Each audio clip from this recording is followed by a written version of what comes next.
ಧನುರ್ರಾಶಿ ಮಕ್ಕಳ ಮಾತು ಈ ದಿವಸ ನಿಮಗೆ ಶುಭ ಫಲವನ್ನು ಕೊಡಬಹುದು ಅಂತಕ್ಕಂಥದ್ದು. ಮನಸ್ಸಿಗೆ ಬಂದಂತೆ ವರ್ತನೆಯನ್ನು ಮಾಡಿದರೆ ಅನಾಹುತವಾಗುತ್ತೆ. ಯಾವುದೋ ಅಧಿಕಾರ, ಹಣ, ರೂಪ, ಸೌಂದರ್ಯ ಇದು ಯಾವುದೂ ಕೂಡ ಮದವಾಗಿ ಪರಿವರ್ತನೆಯಾಗಿ ಅದರಿಂದ ಮಾಡ್ತಕ್ಕಂತಹ ಅದನ್ನು ಚಲಾಯಿಸ್ತಕ್ಕಂತಹ ರೀತಿ ನಿಮಗೆ ಅನಾಹುತಕ್ಕೆ ಕಾರಣವಾಗಬಹುದು ಅನ್ನುವಂತಹ ಎಚ್ಚರಿಕೆ. ಸಾಕು ಪ್ರಾಣಿಗಳಾಗಲಿ ಕಾಡು ಪ್ರಾಣಿಗಳಾಗಲಿ ಅವುಗಳಿಂದ ಸ್ವಲ್ಪ ಅಂತರವನ್ನು ಕಾಯ್ದುಕೊಳ್ಳಿ, ದೂರ ಇರಿ, ಎಚ್ಚರಿಕೆಯಿಂದ ಇರಿ ಎನ್ನುವಂಥದ್ದು. ಅವುಗಳಿಂದ ತೊಂದರೆಯಾಗುವಂತಹ ಸಾಧ್ಯತೆ. ಪ್ರಯಾಣ ಅಥವಾ ಪ್ರವಾಸದಿಂದ ತುಂಬ ಪ್ರಯಾಸವಾಗುವಂಥದ್ದು, ಶರೀರಕ್ಕೆ ತುಂಬ ತೊಂದರೆಯಾಗ್ತಕ್ಕಂಥದ್ದಾಗತ್ತೆ. ಜಾಗ್ರತೆಯನ್ನು ವಹಿಸಿ, ಅಗತ್ಯ ಬಿದ್ದರೆ ಮಾತ್ರ ಹೋಗಿ. ಯಾವುದೋ ಸಂತೋಷಕ್ಕೆ ಹೊರಟು ಮತ್ತು ಅಲ್ಲಿಂದ ನಿಮ್ಮನ್ನು ಬೇರೆಯವರು ಕರ್ಕೊಂಡು ಬರುವ ಹಾಗೆ ಆಗಬಾರ್ದು ಅಂತ ಅರ್ಥ. ಕುಟುಂಬದವರ ಸಹಮತದಿಂದ ನೀವು ಪಾರಾಗಬೇಕು. ಮನೆಯವರು ಯಾವ ರೀತಿ ನಿಮಗೆ ಸಹಕರಿಸ್ತಾರೋ, ಮನೆಯವರು ಏನು ತಿಳುವಳಿಕೆಯನ್ನು ಹೇಳ್ತಾರೋ, ಯಾವ ಮಾರ್ಗದರ್ಶನವನ್ನು ಮಾಡ್ತಾರೋ ಅದನ್ನು ಕೇಳ್ತಕ್ಕಂತಹ ಒಂದು ತಾಳ್ಮೆ, ಆ ಒಂದು ತಿಳುವಳಿಕೆ, ಸಾಮಾನ್ಯವಾದಂತಹ ಜ್ಞಾನವನ್ನು ನೀವು ಗಟ್ಟಿ ಮಾಡಿಕೊಳ್ಬೇಕು ಅಂತ ಅರ್ಥ. ಚಾಮುಂಡೇಶ್ವರಿಯನ್ನು ಪ್ರಾರ್ಥನೆ ಮಾಡಿ, ಅನುಕೂಲ ಇದ್ದರೆ ಕೆಂಪು ಹೂವುಗಳಿಂದ ಚಾಮುಂಡೇಶ್ವರಿಯನ್ನು ಅರ್ಚನೆ ಮಾಡಿ ಶುಭವಾಗಿ. ಮಕರ ರಾಶಿ, ಸಾಮಾಜಿಕ ಮಾಧ್ಯಮಗಳಲ್ಲಿ ನಿಮ್ಮನ್ನು ನೀವು ಗುರುತು ಮಾಡಿಕೊಂಡಿರತಕ್ಕಂಥದ್ದೇ ನಿಮಗೆ ತೊಂದರೆಯಾಗುತ್ತೆ. ನಿಮ್ಮ ಬಗ್ಗೆ ಏನಾರು ವಿಷಯ ಬಂತು ಅಂತಂದರೆ ಈ ವ್ಯಕ್ತಿ ನನಗೆ ಗೊತ್ತು ಅಂತ ಹೇಳಿ ಎಲ್ಲರೂ ಕೂಡ ಮಾತಾಡೋ ಹಾಗಾಗತ್ತೆ.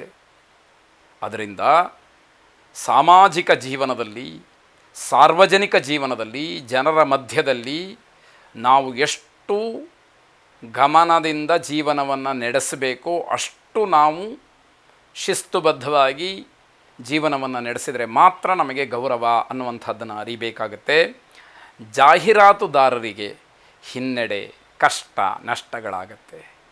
ವಿಷಯ ಸುಳ್ಳು ಅನ್ನುವಂಥದ್ದು ನ್ಯಾಯಸಮ್ಮತವಾಗಿ ಅದು ಬೆಳಕಿಗೆ ಬರತಕ್ಕಂಥದ್ದಾಗತ್ತೆ.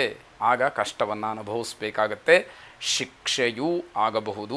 ಕಟ್ಟಡ ಸಾಮಗ್ರಿಗಳನ್ನು ಮಾರಾಟ ಮಾಡ್ತಕ್ಕಂಥವ್ರಿಗೆ, ಕಟ್ಟಡವನ್ನು ನಿರ್ಮಾಣ ಮಾಡ್ತಕ್ಕಂಥವ್ರಿಗೆ, ಕಾರ್ಯನಿರ್ವಹಣೆಯನ್ನು ಮಾಡ್ತಕ್ಕಂಥವ್ರಿಗೆ ಶುಭ ಮತ್ತು ಲಾಭ ಎರಡೂ ಕೂಡ ಇದೆ. ವ್ಯಾಪಾರ ವ್ಯವಹಾರಾದಿಗಳಲ್ಲಿ ಬೇಡಿಕೆಗಳು, ಅವಕಾಶಗಳು ಹೆಚ್ಚಾಗ್ತಕ್ಕಂತಹ ಸಾಧ್ಯತೆ ಇರುತ್ತೆ. ನೀವು ಕೂಡ ಹೊಸ ಆಸ್ತಿಯನ್ನು ಖರೀದಿ ಮಾಡ್ತಕ್ಕಂತಹ ಚಿಂತನೆ ಮನಸ್ಸಿಗೆ ಬರುವಂಥದ್ದಾಗತ್ತೆ.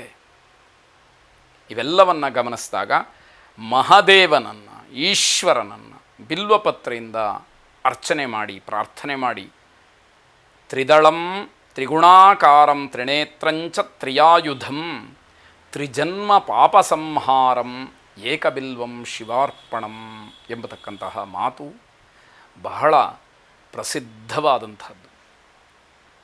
3 ಜನ್ಮಗಳಲ್ಲಿ ಮಾಡಿದಂತಹ ಪಾಪವನ್ನು ತೊಳ್ಕೊಳ್ಬೇಕು ಅಂತಂದರೆ ಆ ಪರಮೇಶ್ವರನಿಗೆ, ಲಿಂಗರೂಪಿಯಾದಂತಹ ಈಶ್ವರನಿಗೆ ಒಂದೇ ಒಂದು ಬಿಲ್ವಪತ್ರೆಯನ್ನು ಶುದ್ಧವಾದಂತಹ ಮನಸ್ಸಿನಿಂದ ಅರ್ಪಣೆ ಮಾಡಿದರೆ ಸಾಕು ಅಂತ ಹೇಳುತ್ತೆ ಶಾಸ್ತ್ರ. ಅದನ್ನು ಮಾಡಿ ಕೃತಾರ್ಥರಾಗಿ ಅಂತ ಹೇಳುವಂಥದ್ದು ಶುಭವಾಗಿ. ಕುಂಭರಾಶಿ, ವೈದ್ಯರಿಗೆ ಬಿಡುವಿಲ್ಲದೇ ಇರತಕ್ಕಂತಹ ಕೆಲಸ, ತುಂಬ ಆಯಾಸವಾಗ್ತಕ್ಕಂತಹದ್ದು. ವೈದ್ಯರನ್ನೇ ಹೇಗಿದ್ದೀರಿ ಅಂತ ಕೇಳುವಂತಹ ಪರಿಸ್ಥಿತಿ ಬರಬಹುದು ಅಂತ ಅರ್ಥ. ವೈದ್ಯಕೀಯ ವಿದ್ಯಾರ್ಥಿಗಳಿಗೆ ತಮ್ಮ ವಿದ್ಯಾ ಕ್ಷೇತ್ರದಲ್ಲಿ ಒಂದಷ್ಟು ಸಮಸ್ಯೆಗಳಾಗಬಹುದು. ಅನಗತ್ಯವಾದಂತಹ ವಿಚಾರಗಳಿಗೆ ಚಿಂತನೆಯನ್ನು ಮಾಡಿ ಬೇಸರ ಮಾಡಿಕೊಳ್ತೀರಿ. ಈ ಹಿಂದೆ ಶಾರೀರಿಕವಾಗಿ ಏನಾದರೂ ನೋವುಗಳಿದ್ದರೆ, ಆಪರೇಷನ್ ಏನಾದರೂ ಆಗಿದ್ದರೆ ಅಂಥವರಿಗೆ ಸ್ವಲ್ಪ ತೊಂದರೆ ಆಗುವಂತಹ ಸಾಧ್ಯತೆ. ಷೇರು ಮಾರುಕಟ್ಟೆಯಲ್ಲಿ ವಹಿವಾಟು ಕುಸಿತ, ನಿಮಗೆ ನಷ್ಟ ಅನ್ನುವಂಥದ್ದಿರುತ್ತೆ. ಅಮೃತ ಮೃತ್ಯುಂಜಯನನ್ನು ಪ್ರಾರ್ಥನೆ ಮಾಡಿ ಶುಭವಾಗಿ. ಕೊನೆಯದಾಗಿ ಮೀನರಾಶಿ, ಸ್ವಾಭಿಮಾನಕ್ಕೆ ಧಕ್ಕೆ ಬರ್ತಕ್ಕಂತಹ ಸಾಧ್ಯತೆಗಳು ಹೆಚ್ಚಾಗಿ ಕಾಣ್ತಾ ಇದೆ. ಎಚ್ಚರ ಇರಲಿ, ಗಮನ ಇರಲಿ. ಸ್ವಲ್ಪ ಎಚ್ಚರ ತಪ್ಪಿದರೂ ಕೂಡ ದೊಡ್ಡ ಮಟ್ಟದ ಅವಮಾನ ಆಗ್ತಕ್ಕಂತಹ ಸಾಧ್ಯತೆ ಇರುತ್ತೆ. ವಿಜ್ಞಾನ ಮತ್ತು ತಂತ್ರಜ್ಞಾನ ಇದರಲ್ಲಿ ಪರಿಣಿತಿ ಹೆಚ್ಚಾಗಿರ್ತಕ್ಕಂಥವರಿಗೆ ಪುರಸ್ಕಾರ ಸಿಕ್ಕುವಂಥದ್ದು ಸಹಜವಾಗಿದೆ.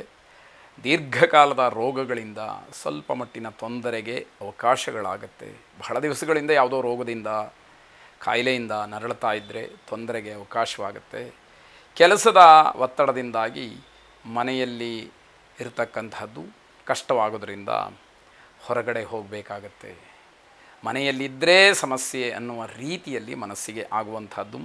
ನಿಮ್ಮ ಸಂಶೋಧನೆ ಮತ್ತು ಸಾಧನೆ ಬಹಳ ಆಕರ್ಷಣೀಯವಾದಂಥದ್ದು. ಇದನ್ನು ಎಲ್ಲರೂ ಕೂಡ ಮೆಚ್ಚಬೇಕಾದಂಥದ್ದು.